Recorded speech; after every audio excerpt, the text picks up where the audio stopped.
Good morning. आप सभी का स्वागत करती हूँ नर्सिंग जोश में। मैं हूँ पूनम कुमारी। मैं आपको पढ़ाऊंगी फार्माकोलॉजी। आज का टॉपिक है nature and source of drug. It means जो हम ड्रग लेते हैं वो कौन सा सोर्स से मिलता है, कहाँ से वो आया है, इसके बारे में हम लोग आज स्टडी करेंगे। Nature and source of drug. The source of drug, mainly source of drug का क्या है? नेचुरल आता है और सिंथेटिक आता है। नेचुरल जो प्लांट से, एनिमल से, माइक्रो ऑर्गेनिज्म से, ये सब से मिलते हैं, इसको हम नेचुरल सोर्सेस कहते हैं। सिंथेटिक इट मीन्स वो जो हम लेबोरेटरी में टोटली प्रिपेयर्ड करते हैं उससे कहते हैं सिंथेटिक। चलिए पहले पढ़ते हैं नेचुरल ड्रग के बारे में। The source of drug is come from the nature is called natural sources. Natural source of drug. Drug mainly natural क्या है? प्लांट है।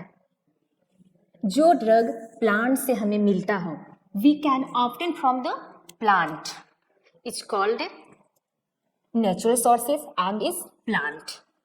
It is the oldest source of drug. Plant contain biologically active substance. First year, it is the oldest source of drug. किस लिए कहा गया है?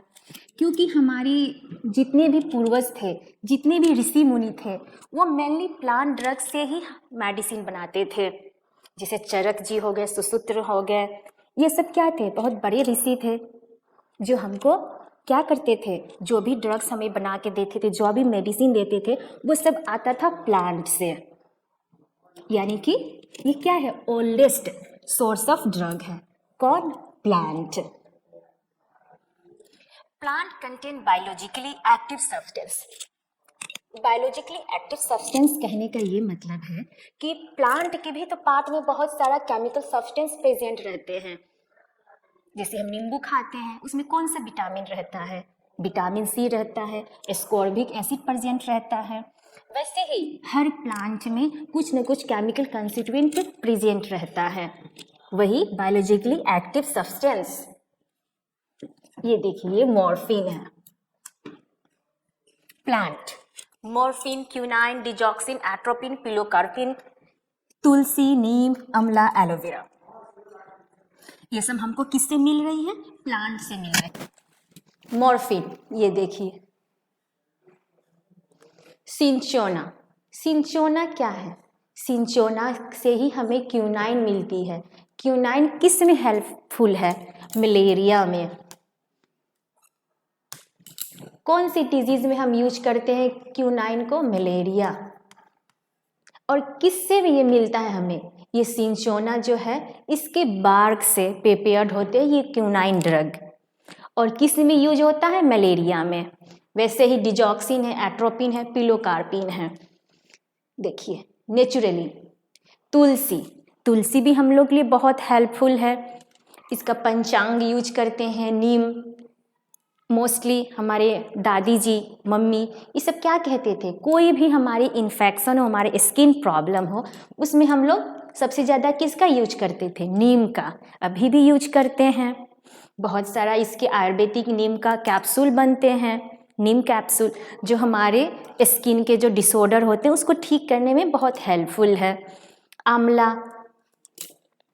आंवला, आंवला तो बहुत हेल्पफुल है।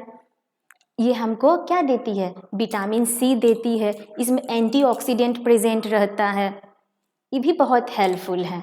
वैसे ही एलोवेरा, एलोवेरा भी कहाँ से है? नेचुरल, नेचुरल है। जो हमको किस से मिलती है? ये देखिए, ये है एलोवेरा का प्लांट।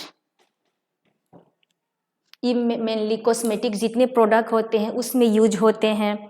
सनबर्न जब हो जाते हैं तो इसको ही लगाया जाता है। यानी कि प्लांट ड्रग जो है बहुत हेल्पफुल है।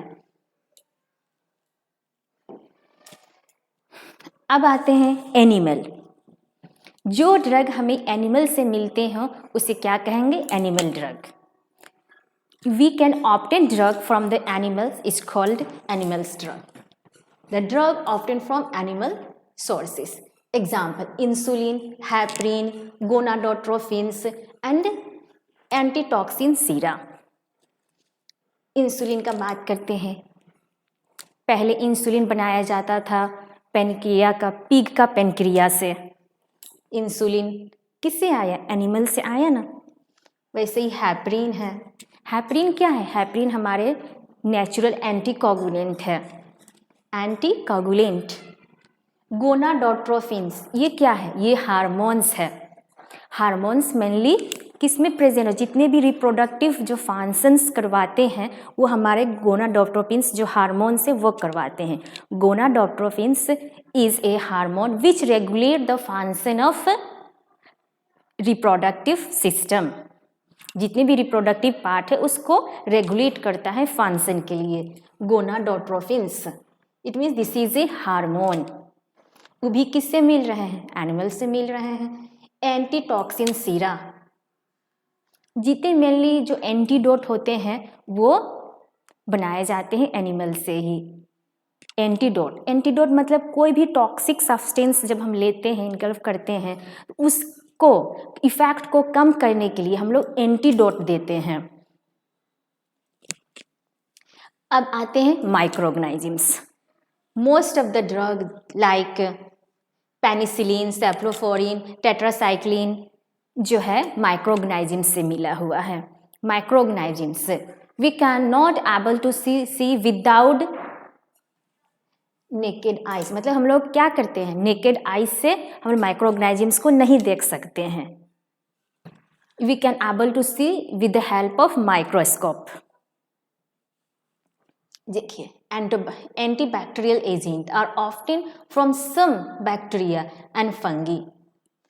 पेनिसिलिन, सेफ्लोस्पोरिन, टेट्रासाइक्लिन, मेनली जो जितने भी एंटीबायोटिक होते हैं, पेनिसिलिन भी एंटीबायोटिक है, ये सब सारे जो हैं एंटीबायोटिक, वो किससे हमें मिल रहा है? माइक्रोऑर्गेनिजम से मिल रहा है। जैसे लैक्टोबैसिलस किस में प्रेजेंट होते हैं? जैसे कर्ड में प्रेजेंट होते हैं, जो हमारे पेट के लिए, मेरे स्टोमक के लिए अच्छा होता है, lactobacillus bacteria.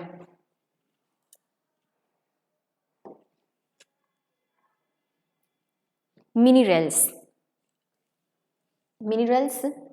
It is also use in preparation of drug. Minerals भी ड्रग के प्रिपरेशन में हेल्प मिलता है। जैसे कि मैग्नीशियम सल्फेट हो गया, एल्युमिनियम हाइड्रोक्साइड। एल्युमिनियम हाइड्रोक्साइड आपने नोटिस किया होगा कि मेनली आप लोग जब एंटासिड लेते हैं उसका क्या है कॉम्पोजिशन? एल्युमिनियम हाइड्रोक्साइड उसमें भी प्रेजेंट रहता है। आयरन कहा जाता है आयरन की कमी की वजह से कि हम लोगों को एनीमिया का प्रॉब्लम होता है, तो आयरन भी हमारी बॉडी के लिए इम्पोर्टेंट है। Sulphur, radio active isotope, gold, silver, mainly chyawanprash में, सोना चांदी च्यवनप्राश, उसमें भी ऐड किया जाता है मिनरल, जैसे कि गोल्ड हो गया, सिल्वर हो गया, ये सब ऐड किया जाता है च्यवनप्राश बनाने में। डायरेक्टली ऐड नहीं किया जाता है, उसमें भी बहुत सारा प्रोसेस होता है, प्यूरिफिकेशन किया जाता है। आयुर्वेद में शोधन शोधन कहा जाता है। It means purification. पहले उसको अच्छे से प्यूरिफाई किया जाता है, उसका जो पाउडर फॉर्म बना के तब ऐड किया जाता है च्यवनप्राश में। इट मीन्स हमारे मिनरल्स भी ड्रग प्रिपरेशन में हेल्प मिलता है।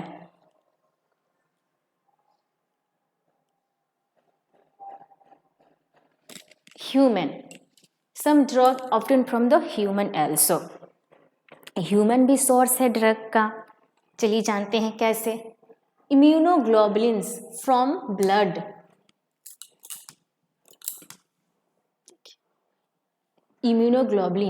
इम्यूनोग्लोबुलिन को हम लोग एंटीबॉडी भी कहा जाता है, एंटीबॉडी भी कहते हैं। ये कहाँ से मिलता है? हमारे ब्लड से। Growth hormones from anterior pituitary gland.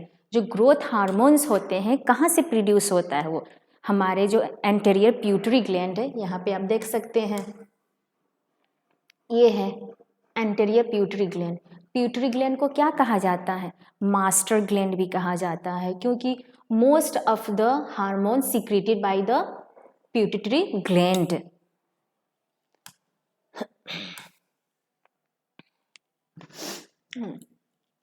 and chorionic gonadotropins from the urine of pregnant women।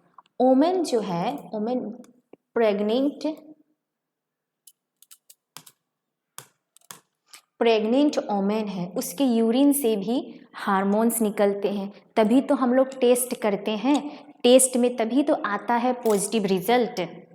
वही हार्मोन के कारण ही हमें जो रिजल्ट मिलता है टेस्ट करने पे पॉजिटिव मिलता है, क्योंकि जब प्रेगनेंसी, ड्यूरिंग द प्रेगनेंसी बहुत सारा हार्मोन सीक्रेट होता है प्लेसेंटा से। चलिए उस सबको बाद में जानेंगे, पहले यहाँ देख लेते हैं immunoglobulins, it means antibody. Antibody का एग्जाम्पल क्या है? IgE, IgA। IgA is found in concentration in mucus membrane, particularly this lining respiratory passage gastrointestinal, आइजोली सेम इन एंटीयर्स। IgE, IgA, IgM, IgE, IgD, ये सब क्या है? इम्यूनोग्लोबुलिन्स है, एंटीबॉडीज है। डिफरेंट टाइप ऑफ एंटीबॉडीज है जो इन्फेक्शन को लड़ने के लिए रहते हैं।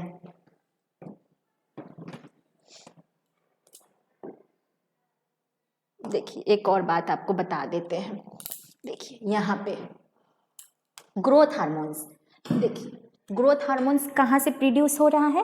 पिट्यूटरी ग्लैंड से, यानी कि ये एंटीरियर पिट्यूटरी ग्लैंड से प्रोड्यूस हो रहा है क्या? Growth hormones. Growth hormones mainly क्या करता है? ग्रोथ हार्मोन्स जब इंक्रीज होता है तो मोस्टली जो बच्चे होते हैं हाइट लंबा होता है, उस कंडीशन को क्या कहते हैं? गिगेटिज्म।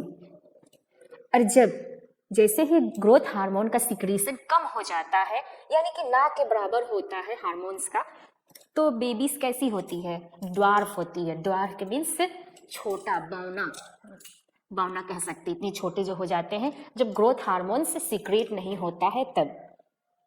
और जब ग्रोथ हार्मोन्स ज़्यादा सीक्रेट होंगे, लिमिट से ज़्यादा, तो ग्रेट खली उतने जैसे लंबे बच्चे होते हैं।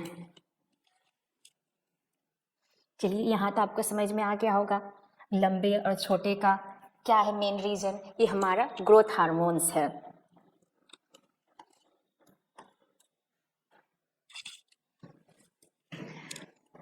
Semi synthetic obtain by some chemical modification और स्ट्रक्चर में भी मेनली सेमी सिंथेटिक क्या है? मतलब सेमी सिंथेटिक मतलब it is a natural but some modification in structure और केमिकल में जो चेंजिंग हो जाते हैं, इस कारण उसको सेमी सिंथेटिक कहते हैं। लेकिन ये क्या है? ये नेचुरल ही है, ये नेचुरल रिसोर्सेज से ही, जितने नेचुरल सोर्सेज से उससे हमें क्या मिल रही है, जो हमें प्रोडक्ट मिल रही है उसे क्या कहेंगे? Semi synthetic. सिंपल सा सेंटेंस में बताती हूँ, मेनली ये क्या है? नेचुरल है, मॉर्फिन नेचुरल है, उसी को हम मॉडिफिकेशन करके क्या बनाए? एपोमॉर्फिन। इट मीन्स सेमी सिंथेटिक, यानी कि इसमें हल्का सिंथेटिक भी है और इसमें नेचुरल सोर्सेस भी है, इसलिए इसको कहते हैं semi synthetic. Okay, synthetic it is totally prepared in laboratory. It means ये है कि टोटली जो हम प्रिपेयर्ड कर रहे हैं हम लोग लेबोरेटरी में ही प्रिपेयर्ड कर रहे हैं, और मोस्ट ऑफ द ड्रग जो प्रेजेंट में है वो सब लेबोरेटरी में ही प्रिपेयर किया गया है। क्यूनोलोन्स, ओमेप्राजोल, रेबेप्राजोल, स्मोपेराजोल, जितने भी मोस्ट ऑफ द ड्रग जो हम यूज करते हैं वो क्या है? सिंथेटिक ड्रग है।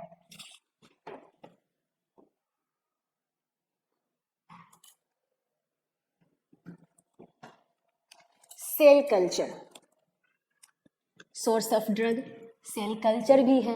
देखिए सेल कल्चर से यूरोकाइनेज जो ड्रग है हमको किससे मिल रही है? Culture of human kidney cell. Human kidney का जो सेल है उसको कल्चर करके हमको क्या मिलती है? यूरोकाइनेज। यूरोकाइनेज क्या है? ड्रग है। किससे मिल रही है? ह्यूमन किडनी सेल से, उसको कल्चर करने पर मिल रही है। एक पॉइंट ये हो गया, सेल कल्चर से मिलती है। दूसरा recombinant DNA technology, recombinant DNA technology के थ्रू भी हमको क्या मिलती है? ह्यूमन इंसुलिन मिलती है। Next hybridoma technique, monoclonal antibodies, ये हाइब्रिडोमा टेक्निक्स से हमें ये मुझे मिलती है ये drug monoclonal antibodies.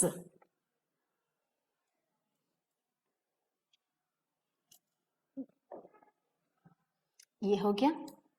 Genetic engineering में भी यही बताया गया है कि आपको जीन को मेनली क्या करते हैं, इंट्रोड्यूस करते हैं। इंट्रोड्यूस करने के बाद इसमें क्या होता है, जो प्रोडक्ट मिलता है, मेनली आपको बस समझा देती हूँ, रिकॉम्बिनेंट डीएनए में जो बताई हूँ वही है। जो प्रोडक्ट उसको हम ड्रग के फॉर्म में यूज करते हैं। इसका भी ह्यूमन इंसुलिन एग्जाम्पल है। ओके, आज मैं बता दी हूँ nature and source of drug के बारे में डिटेल। आपको अच्छे से आप पढ़ लीजिएगा। Thank you so much.